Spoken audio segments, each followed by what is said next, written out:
Lou, good afternoon, sir. Yeah, good afternoon. It's great to meet you. Welcome to the Brotherhood of Elders Network. It's a series called Real Talk About the Town. We are interviewing mayoral candidates in this special election. We're really grateful for you making the time to join us. Yeah, I'm glad to be here. Okay. Well, we're just going to dive right into the questions. Okay. There is a pretty robust field of mayoral candidates with a varied set of experiences. Can you tell us how you got started with politics and public service? Public service. I started with public service as in the military back in 2002 when I just came out fresh off of college from UCSC, and there was a war happening in the Middle East and in Afghanistan, to be precise. So, and I wanted to go check it out. You know, I was young, and the Army recruiter said, you know, hey, we could help you with the loan repayment program. So I was like, all right, let's go check it out. And bam, I went in as a journalist and get to interview a lot of celebrities and whatnot. And back then, it was like, they call it the journalism 49 Quebec, the Star MOS.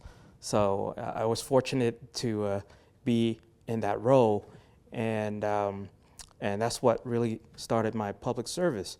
And however, I got kicked out early because the Bush administration didn't like one of my articles called the Call for Peace and Prosperity, and I got a call from the White House saying, hey, you're done, you're going home. Boom.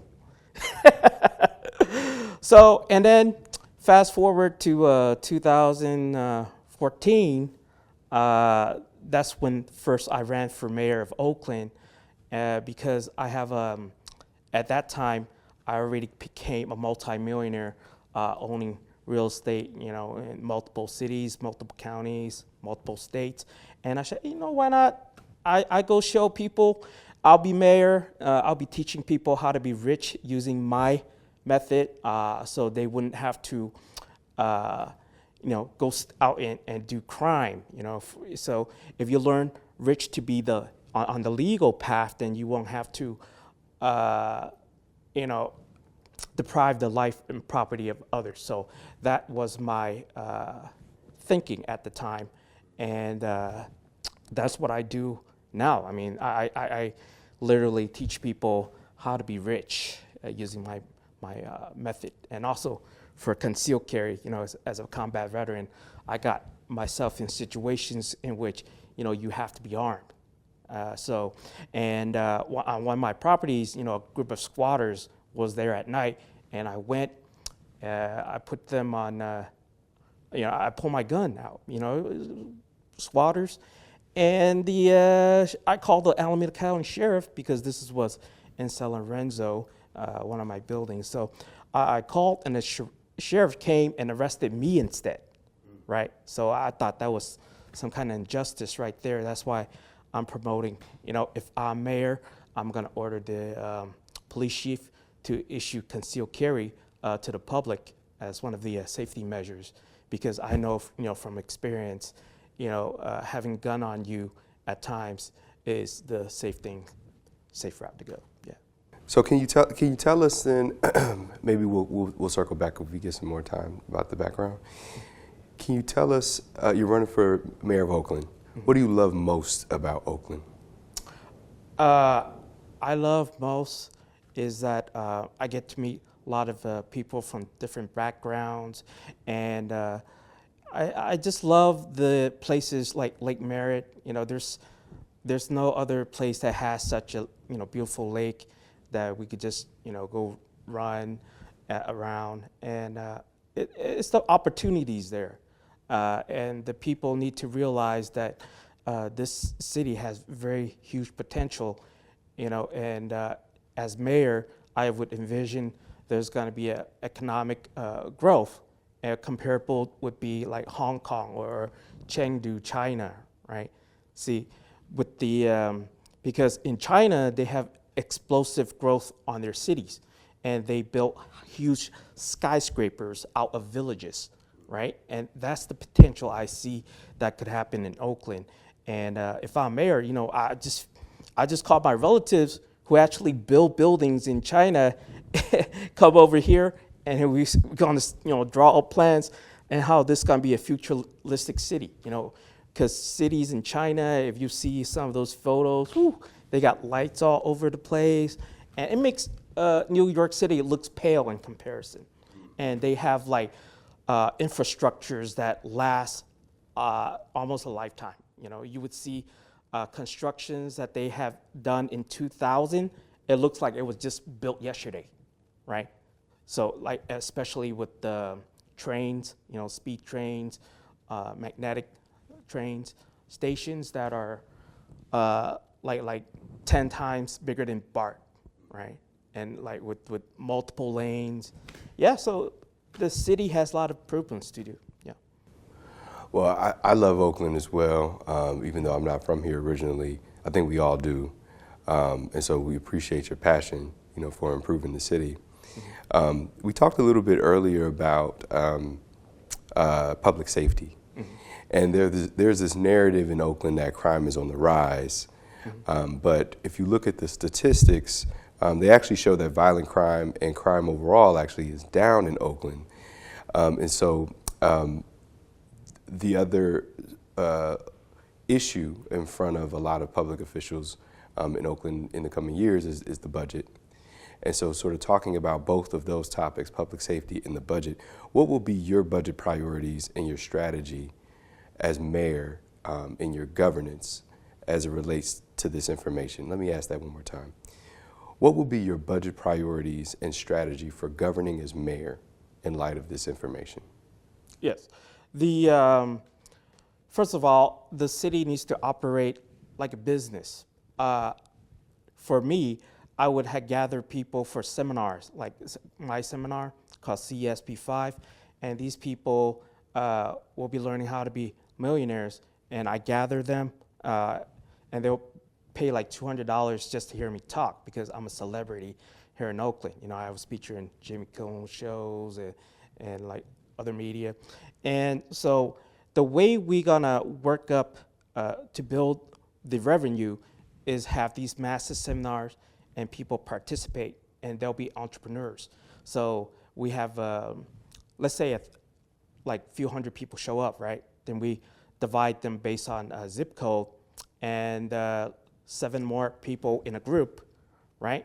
And they would each bring their business ideas, and we're gonna go around and they're gonna show their business idea to the group, and we're gonna vote on who's got the best idea. Now the person with the best idea is the president of a company, and then based on their resume, they're gonna vote on who's gonna be a secretary, who's gonna be a treasurer, right? So let's say the winning idea is a tube-shaped bed, right?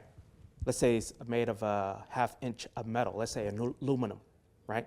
So if you're living on the first floor of a condominium, and let's say a 6.9 earthquake hits, right? And let's say everything fell down on you, right? If you're living in this bed, you'll be safe because it's a tube-shaped bed, right? So, and let's say if somebody shot it with an AK-47, drive-by, right? You'll be safe, right?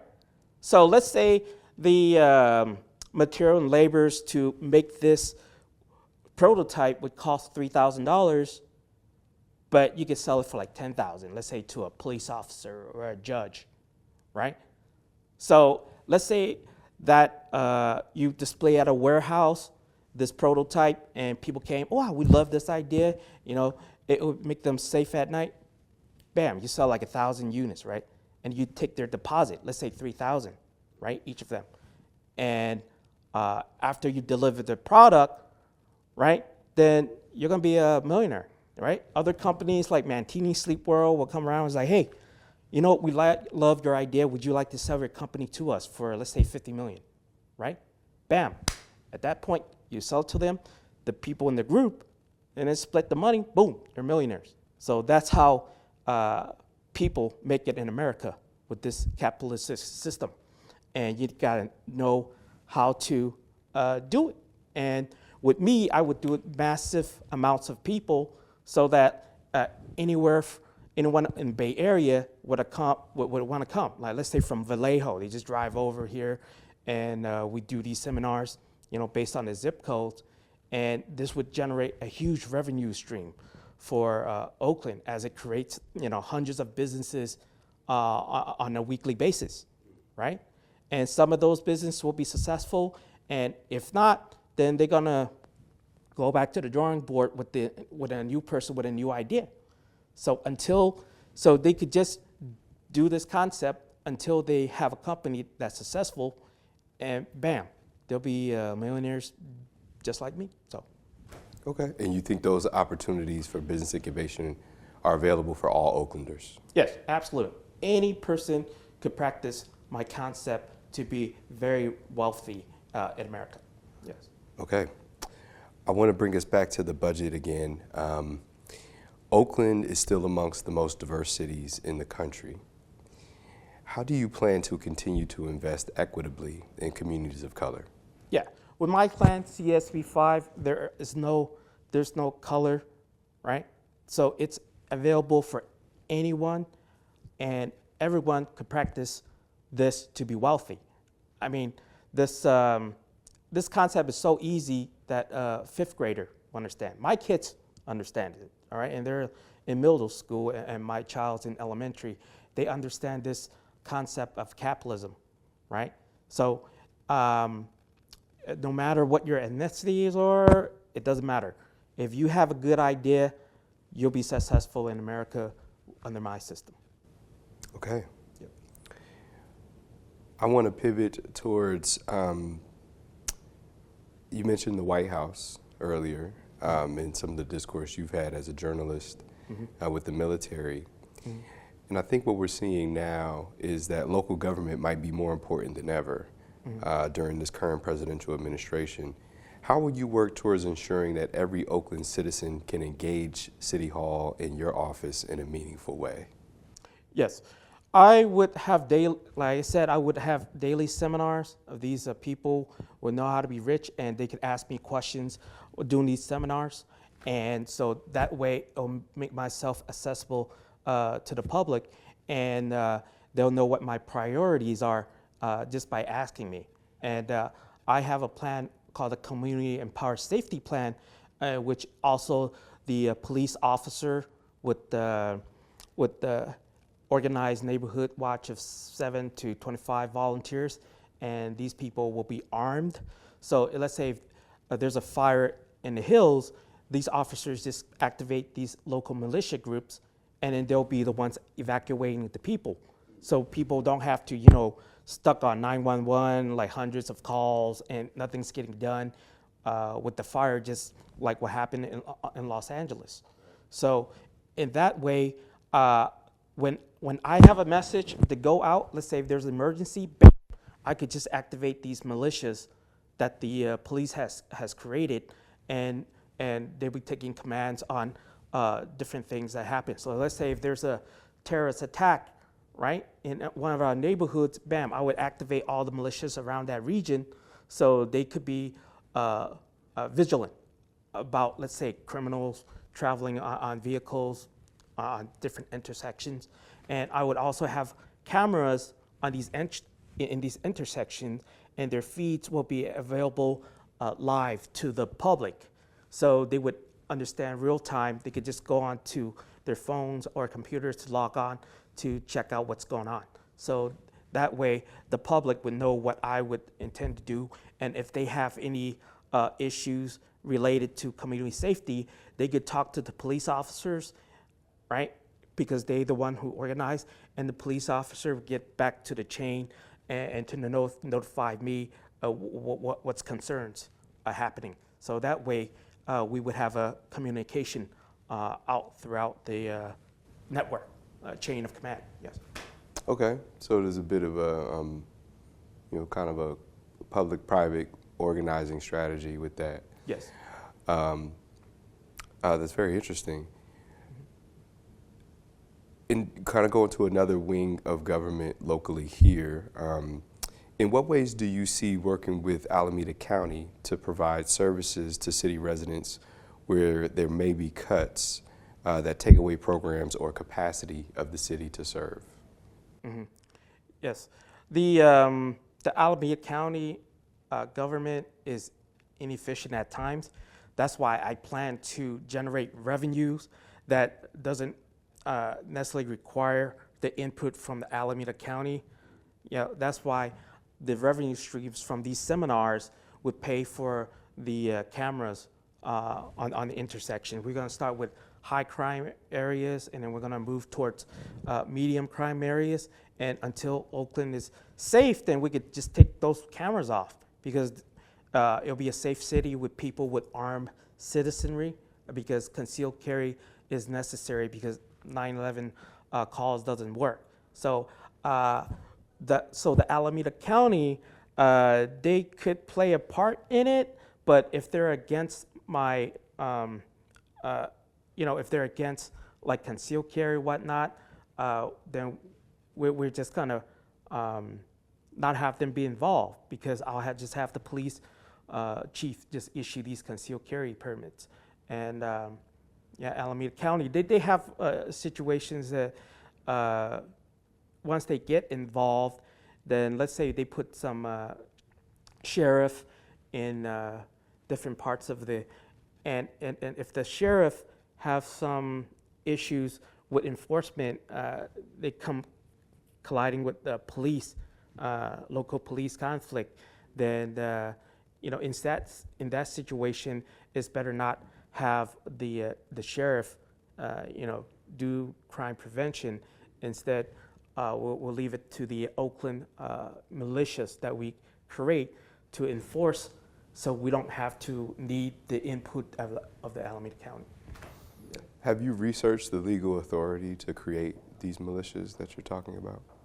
Yes, it's the Second Amendment in the Constitution that we have organized militias, right? And it used to be the militias are former Army military, but the Supreme Court has says that militias could be created just by the citizenry, and so they have so militias doesn't even have to be by government state like the California. They have their state militias, but we could also have local militias is done by private citizenry. Okay. Yes. And you mentioned one more question about the budget, this potential for revenue generation with your strategy. We're in a pretty serious situation with needing to find cuts and address a deficit. How much revenue do you project to create with your plan for the city of Oakland? So in the Bay Area, we have like 6 million people in a metropolitan area. So if we're gonna sell concealed carry permits for $200, it just takes 1 million of our metropolitan people to come here to buy the permits for $200, and we have 200 million in revenue, right? It's just that simple. And I'm sure a lot of people would be happy to have concealed carry permit. And also with the revenues that I generate from CSP5 seminars, it's gonna be held, probably weekly, right? And let's say if we have auditoriums could fit like 1,000 people, that's huge revenue right there. And in a matter of months, we could balance the budget and also surplus it afterwards with these seminars. Yeah, because each person could participate in multiple companies, right? So yeah. And let's say if you participate, weekly or even daily on doing your own, because these seminars could be held at people's homes, right? So after 2 years, you could potentially have 730 companies under your control, right? And each of these CSP5 games have at least 7 people come, right? So that's 1,400 per day that you could generate, if you do an average in a day. And after a year, you're going to have like $500,000, right? So if you do 2 years, bam, you're a millionaire with 730 companies. And after 10 years, those 730 companies, let's say if they're worth 100 billion in total, right? So at that point, if you own 10% of those companies, then technically you'll be 10 billion to 14 billion, right? So that's how the people make it big in America. That's the concept. You're not gonna survive working like 40 hours minimum wage or whatnot. You're not gonna survive, right? Nah, you gotta be like the top players that have everything in the billions range, even multimillionaire. You gotta be a multimillionaire to be free of stress. Like, I don't have that much of stress on me. I don't have to worry about what's my next paycheck's gonna be, nothing like that. So it would give you that sense of peace. And also your wife doesn't have to nag you that much. Hey, when are you gonna have overtime? That doesn't concern me at all. So we talked about local government and your plan to keep engagement there, county government, and of course, we're in a very precarious time with what offerings and what opportunities there are to partner with the federal government. What partnership opportunities with the federal government, with this administration, would you work towards keeping during your term as mayor? I don't foresee the government would have the federal bureaucracy come in. Like, I'm a Republican. I voted for Trump, but there's policies at the Trump administration that I don't like. Like, he's cracking down on free speech on campuses, right? So what my point is trying to say is people would have freedom once they are wealthy, once they are rich. Like, even after millionaire status, you would have a certain, you won't have to worry about, oh, am I getting fired if I post up, Free Palestine on Twitter? Because they're doing that, right? So if you're a millionaire, you don't have to worry about that situation happening to you, because your speech is going to be limited by the federal government if you work as an employee, right? Dodge come in and say, hey, we don't like your Department of Education, bam, you're gone, right? But with me, with the CSP 5, you're owner of companies, right? You're no longer an employee working for a company, you're owner in that company. And you would strive for what's the best for yourself and others, right? You would think about, your company is gonna have future employees. Once it's very successful, how you gonna treat them differently than what the federal government is like, because they are purging people out of the federal government. Some programs I might not like, but still there are people who are affected by this mass firing. And it's just like a corporate world where they have, let's say their stocks are down and they're gonna go bankrupt, right? Boom, they got fired thousands of people, right?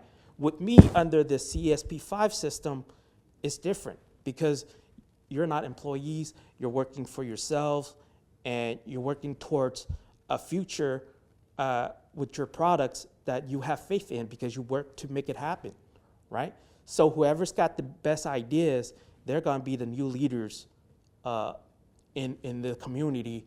And so whatever federal happens, like SSI, whatnot, even if they take it out, right?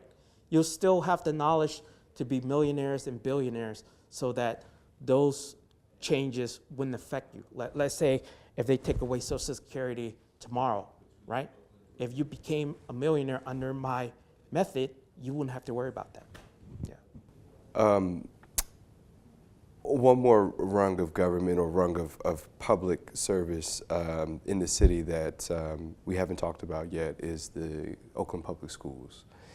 And similarly, they're dealing with a pretty major deficit, major questions lingering over the next few years in the future of public schools for our youth. And I think you have plenty of ideas around how adults can find freedom, financial flexibility to make a very expensive place like the Bay Area work for them. Do you have any ideas of how the city can help, even though the city does not have much control over what happens with the school district? As mayor, what would you do to support our public school system in righting the ship? Okay. The Oakland Public Schools, they're bankrupt, right? So we have to figure out new ways to teach children without having these physical-based locations, right? And online would be is a good way to start, because during the COVID era, kids already are learning from home using internet-based education, and we could further enhance that, because much of the kids learn nowadays, they learn more from YouTube, watching YouTube videos, than from their teachers, right? So we could put up stuff like on YouTube to teach them about mathematics, English, and whatnot. And we have just several teachers that are qualified, that are licensed, and they could teach bulk of the masses, right, just from their homes, right? And that way, I think it would be a safer environment, because kids don't have to, travel to their school and whatnot. And if they travel through their school, like let's say in San Francisco, where they have all these fentanyl dealers and all these homeless people, right? So if your kids are walking to that from school, and let's say something happens to them, bam, that education wasn't worth, because they were, let's say, accidentally, hit by some, a motorist, right? Or they got accidentally poked by a needle, and they have to go to the hospital. So to avoid that, we would have people, at home with just the internet. We would create a program, city program, that would function similar to in the COVID-19 era, but it'll be more YouTube like friendly, right? And once the kids they learn the educational stuff, then they take a test, like a high school exit exam, right? In which they need to pass it, and then they could take it quarterly until they pass, right?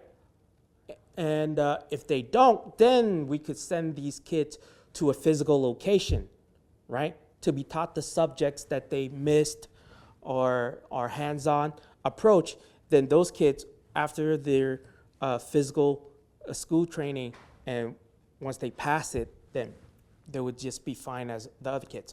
But the thing is in order to avoid kids getting injured in school, let's say massive shootings or inside schools, that's a thing, right? So if you have physical base at home, you'll be much more safer than being in a school setting where crime might happen. We have incidents in Oakland schools where there's shootings, like injured 6 or more people. And I think education, home base, would be a superior method going forward, because the budget is just not there to support all these schools, physical schools. Okay. Yeah. This is a special election, so you're taking over the remainder of a term. And so are you planning to run for a full term to serve as mayor of Oakland if you win this election? Yes, absolutely. I've been running for mayor since 2014, so this is my 4th term that I'm running. I also ran in for Congress, also ran for gubernatorial-wise, and I have the money to do it. I mean, people wonder, hey, why is he, running? Because I believe in what I do would serve a community more so than other candidates. I've been poor myself. I know how it affected me and my family. And now that I'm rich, I have a different mindset. I want everybody to be rich like me, right? And once you're rich, you need to be armed to protect your riches. Otherwise, it's going to be stolen. Yeah. I kind of heard you going there, but I think this is still an opportune time to close our interview here. So I told you I was going to ask about background. Are you from the city of Oakland? Are you from Oakland? Yes, I've been here since 1987. So when I immigrate to America, I have relatives here, and my grandmom's here. You know, she's the one who took us in, and I've been through the public schools from Bella Vista to McChesney, and then to Oakland High, and then I went to University of California at Santa Cruz, and that's when I went into the military after I graduated. My sister was like, this is weird, you know, why you're going to the military after you have a college degree, right? But I was fortunate to be put on a role that as a journalist, to see that, hey, you know what, maybe the media might not be that honest in a way, because I've been in there, I knew what the deal was going on. So now that I have this, I don't want people to be misled by the media. You know, I would tell them exactly, you know, what my standing is, so they could be successful in the long run, justifying themselves. And so thank you for that. And so as it sounds like you built quite a life for yourself, quite a life for your family, and you are passionate about service. And so whether you win or lose this election, what do you envision as your legacy for Oakland? Me? I'm just a comedian. I like to make people laugh. You know, my strategies does work, but I am a very, how you say, I like to be a political comedian. You know, one of the unique kinds that people would find me like not very like offensive. I just want to be making people happy, and that they know my strategy would work if they listen to me, right? So, and it's a very simple process that people would find fun to do. It's not, how you say, I'm not the boss. I'm just merely an advisor. So I'm telling people, advise them what they should do to be successful in America. And because I'm not your boss, I'm just like your friend, in a way, right? So that's what my legacy is, a friend to the community and to the world. Yeah. Well, Peter Liu, we are grateful that you took the time with us again here at the Brotherhood of Elders Network, that you responded to us. We love this city. As an intergenerational group of black men, I think we definitely understand some of the challenges that you've talked about today. And so, you know, should you win this office, of course, this is the first step for us in creating a relationship. And we just want you to know our communication lines are always open. Please feel free to reach back out to us. Sure. And we're looking forward to building a great community together. Exactly. Thank you.